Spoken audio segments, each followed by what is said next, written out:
Julienne shallot, some cherry tomatoes. Gonna caramelize that nicely.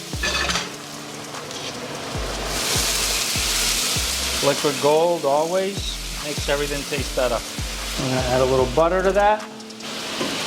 Nice. With a touch of white wine, just a touch. Let that alcohol evaporate. Let all those flavors thicken up nicely and come together. We're gonna add a little passato of pomodoro. So this is gonna be a pink tomato sauce. Mix that nicely. So you wanna crush those cherry tomatoes. Get that skin blistering. We're gonna add some nice cream to it now. Nice and bubbly, it's beautiful, it's come together, flavor's all there. Now we're gonna reduce that for a couple of minutes.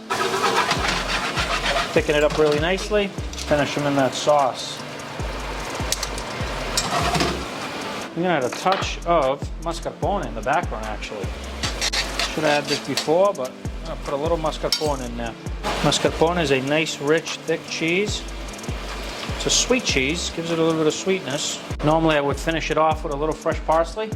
I'm gonna use fresh basil today.